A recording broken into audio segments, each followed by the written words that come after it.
Well, good morning, everyone. And once again, welcome to another live here this morning, and hope you're having a great start to your day.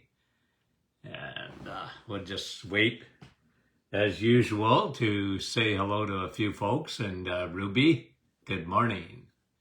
And Andrea, Niagara Falls. Mike from Norland. And Pauline, good morning. Rosalinda, Niagara Falls. John, Elgin, Illinois. Rosa, good morning. Jeanette, from our staff. Jose, bonjour. Francis Marie, and Babika, good morning.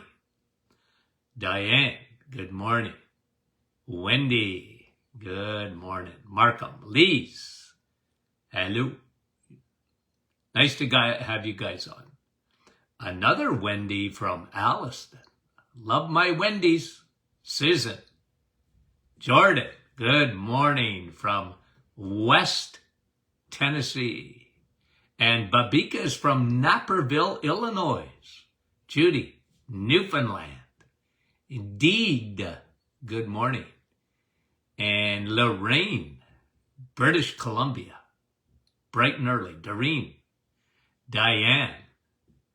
Lots of Dianes. Heather, good morning. Joanne. Timmons. Diane, another Diane. I think that's 4 already this morning. Helen. Alliston. 5 from LaSalle. Another Diane. Good morning. Brad. Len and Judy. Edmonton, Alberta. Donna. Good morning. And Mary. Cape Breton. Wow. Elaine. Angelica, Wisconsin. Sandra, good morning. Couple more. Another Donna. How are you, Donna? Fran, Orangeville, good morning. And Mary. Diane, number 6 from Thunder Bay. Good morning, Diane. Sherry. Catherine. Newfoundland. Karen, Little Britain. Paula. Good morning. Dave. Jerry. Nouveau Brunswick. Rhonda. Help me, Rhonda. Help, help. Colleen. Good morning. Niagara Falls, New York. Grace. Guys, we are so happy to have you on. Colette. Okay, I know I always miss a few, and I don't mean to do that. Morris. Friend from North Bay. Maureen. And Francis. Thank you so much. Okay, guys, we are going to go through Chandra and Kevin. Snow is gone. Well, you know what? We got a major snow. We got lots of snow this morning in Sudbury. We didn't get the memo, guys, on climate change. We didn't get that memo. You guys, Sarah, Andrea, Lorna, Washington, Maryland. Well, hello. All of them. Good morning. Okay, let's go through a few studies that came out, and we'll pontificate a little bit on them. Study came out on proton pump inhibitors for acid reflux or GERDs, Barrett's esophagus. Why do people take proton pump inhibitors? Because they got trouble with their stomachs, big time. And they got acid coming up. And I'll tell you, for people that know what acid reflux is, it can be very, very unpleasant and can literally be so painful, it mimics a heart attack. A lot of people get acid reflux, think I'm having a heart attack. And so they take proton pump inhibitors. What those proton pump inhibitors, like Nexium, what do? Well, they decrease your acid. And again, guys, you know me, I always mention this. If you got trouble with acid reflux, it's not because you have too much acid. You literally have acid in the wrong place. But it's not because you have too much. It's actually your body overreacting to your lack of acidity. Lack of acidity. You want your stomach, and you got a little mucus wall there. I've always been amazed by, if you're not amazed by the human body, I don't know what will impress you. No, really. Okay? Because, you know, when you start studying these things and look at how acidic stomach acid is. I mean, you want to talk about acid? And in your stomach, you got a little mucosal layer. Like, it is so thin. Let me just see here if I have a card. Yeah, I do. Okay, I'm showing you a little business card that I have here. Okay? That layer of your mucosa in your stomach, that separates the acidity from the other side of that mucosal layer that protects you from that acid, is this thin. But it keeps it away from the rest of your body. It's amazing, just a little mucus layer. And on the one side, you have acidity that's 100,000 times more acidic than the other side of that little business card, credit card, mucosal wall. That's how smart your body is. Unbelievable. The Bible says it's fearfully and wonderfully made. Yeah, you better believe it. There's a designer behind that. Anyway, what happens? Doc, I got acid reflux. Ooh, it's bad. Yeah, and it's no fun. And you better fix it. But you won't fix it with a proton pump inhibitor. You're not going to fix it. You're putting a Band-Aid on it. And the more they study these proton pump inhibitors, here's this new study, okay? So I just wanted to give you a little bit of how your stomach works. And when you don't have enough acidity, your proton pump, you got little pumps in your stomach. They produce acid. So when you don't have enough, they produce more. The problem with that is, oftentimes that will escape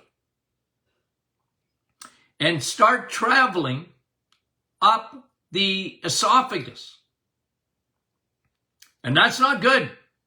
It's just not good for you, obviously, but it feels terrible. And you try and diminish that by getting on Tums or Rolaids or Tagamet and Nexium, the little purple pill. Eat what you want and take a little purple pill. I can't stand that, guys. I can't stand it. Because when you have acid reflux, your body is screaming at you. It's saying, hello, Susie, listen, Linda, listen to me, I'm talking to you. Yeah, you don't have enough acidity, so your body's making more, but there's a reason that you don't have enough acidity in your stomach. The number one reason is you have a condition called insulin resistance. And your body is screaming. It's screaming. It's not because you're eating acidic foods. It's not that. Your body's made to eat acidic. You eat a tomato. Your body knows what to do with that. Guys, I'm telling you, it's your body screaming. Number one reason, screaming. You're eating too much sugar and crappy carbohydrates. That's what your body is screaming.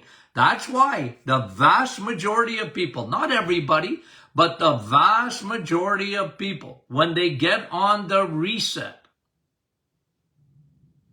it fixes their acid reflux without proton pump inhibitors. Now, here's the study, okay? Long introduction to the study, okay?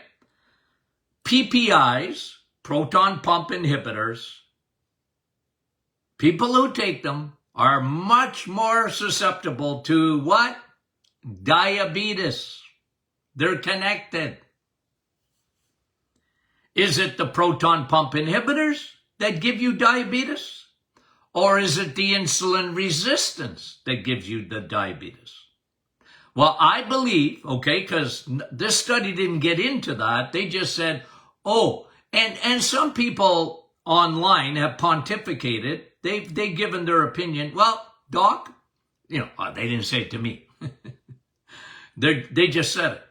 Well, the reason that people that take proton pump inhibitors are much more susceptible to diabetes is because you can't absorb your magnesium properly. Now, I think that's a good answer. It's a good answer. But I don't think it's the answer. You got to go a layer below that, and that's that insulin resistance, see? Now, I've been saying that for 50 years. Acid reflux is a sign that your insulin is high. Is a sign that your insulin is high. You have insulin resistance. And 99% of the time, that's the problem.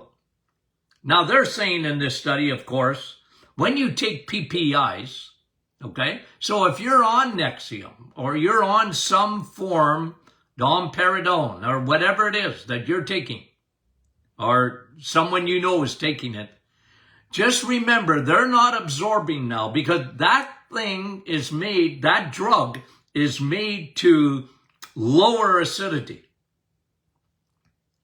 You don't even have enough acidity, it's lowering more. And the problem with that, it's a Band-Aid. Yeah, you know what? As long as I take that, I don't have any acid reflux. But they're showing you're not absorbing magnesium. You're not absorbing B12. That is essential. As a matter of fact, I'm going to bring you another study in a minute about B12. Guys, without B12, you're into a downward trend for almost everything in your body. And if you're on that, if you know someone that's on it, they are low in B12, and I don't really care what their B12 numbers are. Remember what I always say about the B12 blood test. It's highly inaccurate. Well, it's not that it's that inaccurate. It's just that what they decided years ago was it was B12 for a mouse, not for you. So, 200 is normal. 200 is for a mouse, okay? It's for a mouse. That's not enough for you. You got to be in the 800s to the 1200s at least. I always shoot high for B12 because when you understand the function of B12, it's like, guys, vitamin D. And I got to talk about that this morning in a minute. It's like vitamin D. Why are people scared of vitamin D? Well, you say something long enough and, vitamin D, my vitamin D is high. I'm going to drop dead on the spot. No. And I'll prove it to you in a minute. I'm introducing the second study. So let me finish on the PPIs, proton pump inhibitors. Look, guys, try and fix the problem because you're just putting a Band-Aid on it. And no one wants acid reflux. I'm on your side. I understand that. It's not fun, and I'm telling you, can be extremely painful. But you, or the world, needs to understand this. When you're on those things, it is slow death. You're delayed. You are not absorbing what you need to absorb. You automatically have what we call a malabsorption syndrome because your stomach's not going to work properly. And boy, oh boy, you need that acidity to break your food down. Otherwise, what happens? That food goes undigested. It oftentimes, and I've said, you know what I say about leaky gut, right? You know what I say about that. Leaky gut. Autoimmune, leaky gut, right? Leaky gut, leaky skin, leaky gut, leaky lungs, leaky gut, leaky brain, leaky gut, leaky liver, leaky everything. But there's two ways in a way you can get leaky gut. One of them, you take antibiotics or whatever and you wipe out all your friendly bacteria. And your little mesh that is tight-knit between your gut and your blood barrier is compromised. And then you get stuff going into your bloodstream that had no business being there, including poop that belongs in the toilet. Now, the other way, and this is how you can get yeast or whatever. If you don't have enough acidity in your stomach, you get bacteria even that comes across because there's not enough acidity to kill it. You're not even digesting your food properly. And you need that acidity to do that. And what happens, you have undigested, and now your body goes, what is that? What is that? I don't recognize that. Is that a protein? And your immune system starts attacking foods that you're eating because they're not being digested properly. And a lot of people don't realize that even autoimmune and allergies, food intolerances have a lot to do with the stomach. The body goes, what is that? It's not digested properly. They see it as a foreign invader when it's food. You need acidity. You need your stomach to function properly. Got it? Okay. So that's with the proton pump inhibitors. Okay? And you're going to have a malabsorption syndrome. 100% for sure. You can't get away from it if you're on those medications. Or even over-the-counter ones. And they're showing now that it's a big factor in osteoporosis down the road. Because you're not absorbing your calcium properly.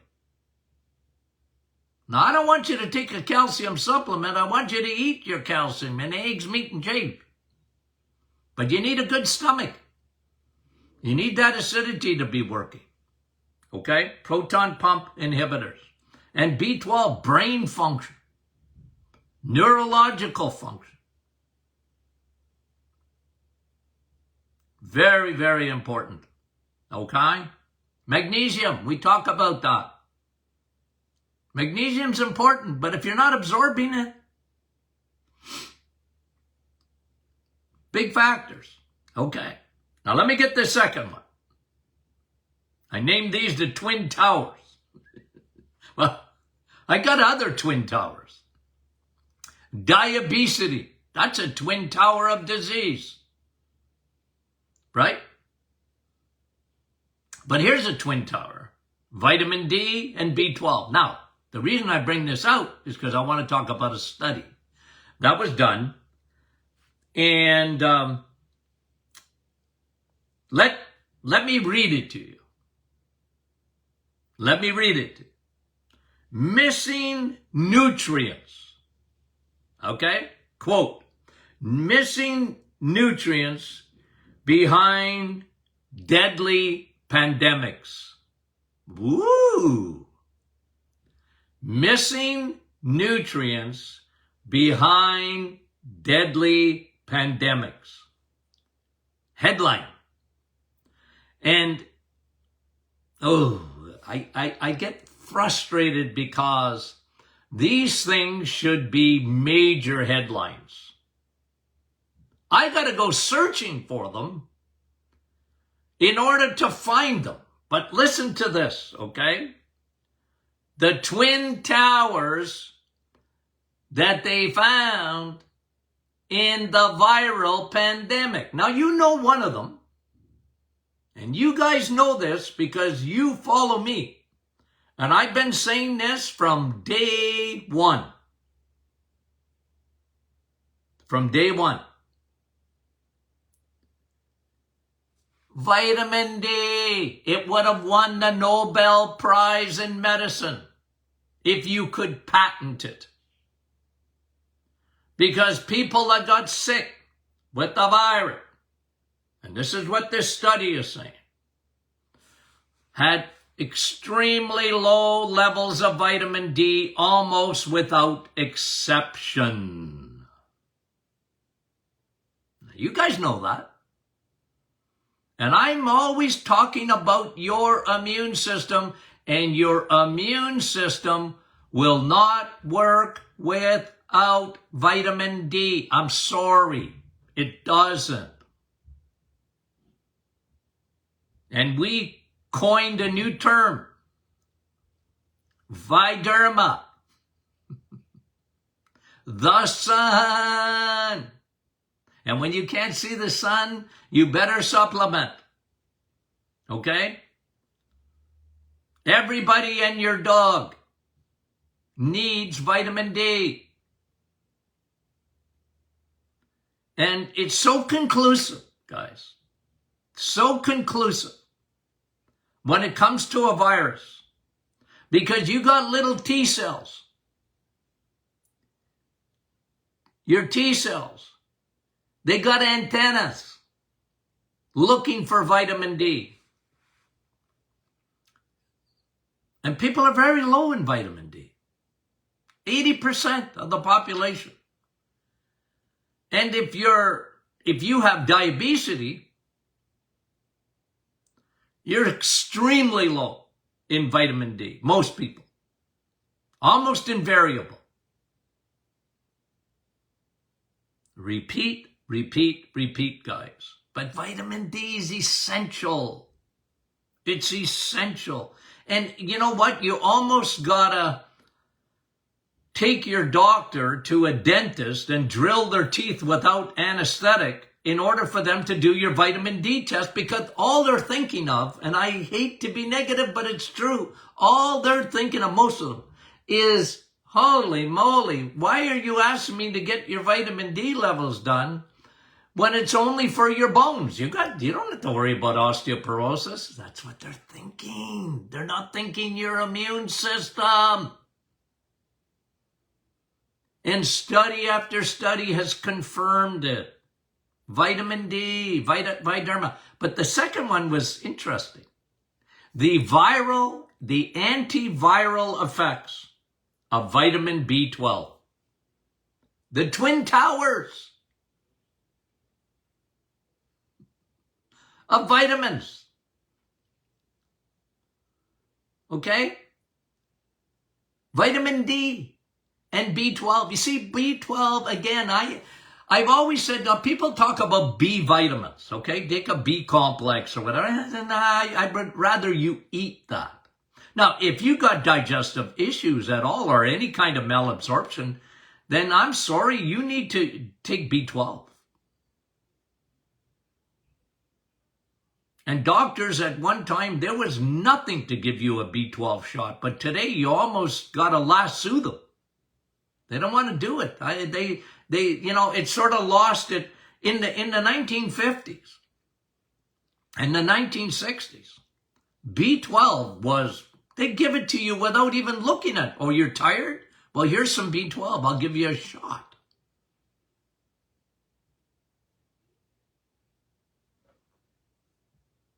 My wife is a nurse. She gave more B12 shots. I've always been big on B12. But you know what? Today, unless you're anemic and unless your B12 is extremely low, because you don't drop dead instantly with low B12. But nothing works, even your immune system without B12. Why do I tell you to eat vitamin S? Because it's the only place you're going to get B12 in food. So if someone says to you, well, red meat's no good for you, I always ask the question, okay, well, how do you get B12 then? In what? Broccoli? Nope. Spinach? Nope. Red meat. That's how you get it. That's why I talk about, because guys, like even you know this through the virus, what were they talking about? Well, people that were researching said extremely low in vitamin D, extremely low in zinc, extremely low in vitamin A. Guys, it's all found in red meat, eggs, meat, and cheese.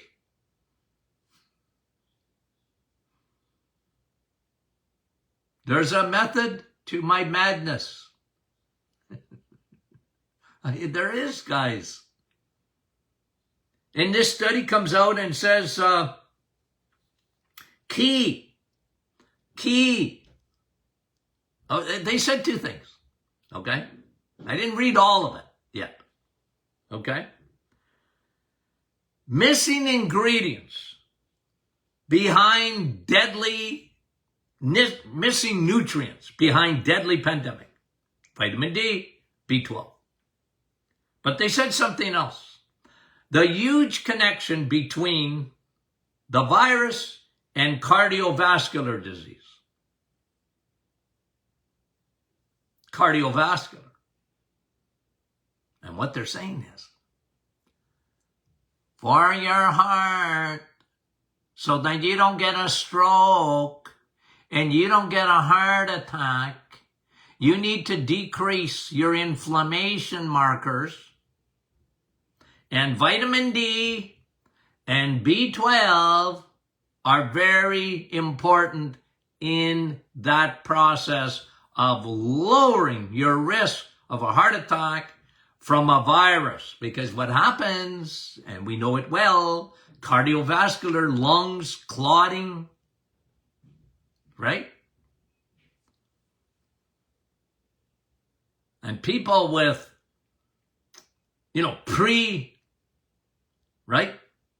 pre-existing conditions were the most vulnerable. And people that had diabetes were the most vulnerable. And then they get into trouble with clotting and whatever that could kill them. And they're saying vitamin D and B12 are essential because when they tested them, okay, in this study, they were deficient. People that got really sick were deficient in vitamin D and B12. The study went on to say, okay, and I think it's worse than this, but they said, okay, here's the study went on to say, vitamin D deficiency is present in 1 billion people What is there, 7 billion on the planet? Almost 8? So 1 out of 7, 1 out of 8. Well, look, I can only speak for North America, where 80% of the population, at least, are low in vitamin D. And when you are obese, you need more vitamin D. If you have any kind of digestive problems, I'm not talking about the stomach as much. Now I'm talking about your gut, because you're going to be low in vitamin D. If you don't eat cholesterol, you're not absorbing vitamin D. You need cholesterol for vitamin D. Now, your body doesn't, like I always say, your body don't even trust you. God don't trust you to eat enough cholesterol. So your body provides 85% of it. 15% comes from what you eat, and cholesterol is only found in the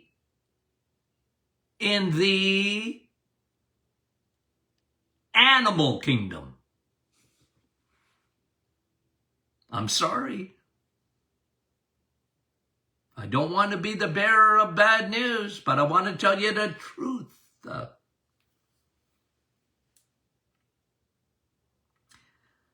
Oh, Dr. Merman, what about skin cancer? Skin cancer, it's the sun. And you know what? Here's facts. Okay? Here's facts.